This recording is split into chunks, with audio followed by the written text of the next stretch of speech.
I used to think the phrase, don't work yourself to death, while well intended, was a bit dramatic. Until at 34 years old, I found myself driving my minivan, 3 car seats in the back, to the emergency room because I thought I was having a heart attack.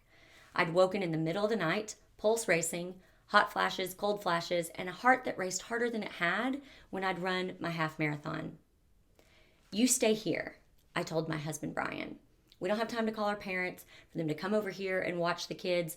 I'll keep you on speakerphone the whole way there, but I need to leave now. It was a familiar route to the ER, unfortunately. Just a year or so prior, I'd driven Brian this same stretch dozens of times as we fought to heal him of an illness that tried to kill him. The doctor did his test and he came back in the room and he asked me, "Are you stressed?" I shrugged, "No, I don't think so." And I wasn't lying. Delivering 3 kids in 2 years, keeping them fed and clothed while I fought to nurse my sick husband who had regained his physical health, only to fall into the equally deadly clutches of depression. Transforming my floral design studio from a glorified hobby that didn't make me a dime into a profitable, sustainable business that ended up paying our bills when Brian would lose his job due to his illness. Shouldering every single household responsibility, feeding babies, making meals, driving to and from school, providing financially, all in an effort to ensure that my husband would never ever get sick again. Enduring from the age of 3 the grief that came from losing my beloved sister unexpectedly and too young. I genuinely didn't view any of this as stress. I was just focused on doing what needed to be done next to keep us moving forward. The doctor looked straight at me and asked, "Are you sure?" He assured me that even though I may not have felt anything, my body was showing that it was entirely colonized with stress, and that I had 2 choices. I could start taking medication or go to therapy.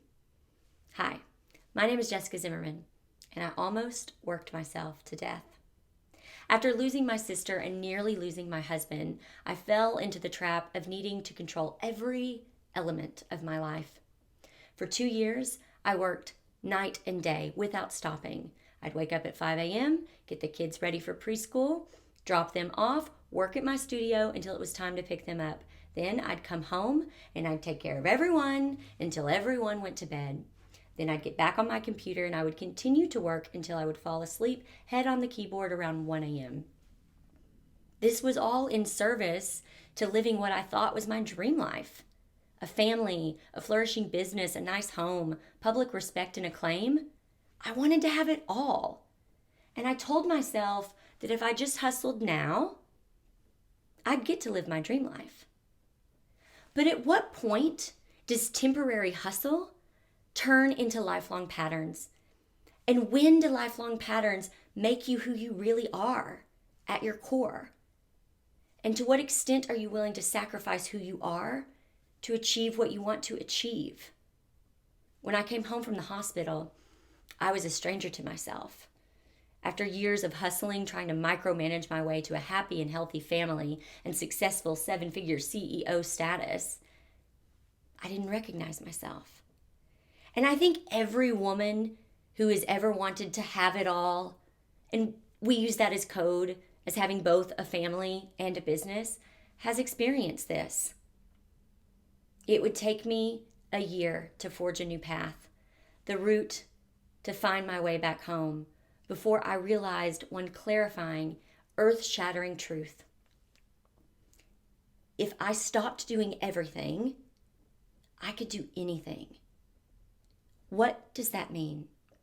When I invite help from others, whether that's encouragement from my husband, gifts and talents from my employees, support and engagement from my friends, I can do anything. I don't need to parent alone. I don't need to run a business alone. I certainly can't survive the dark seasons alone. When I practice passivity, I can do anything.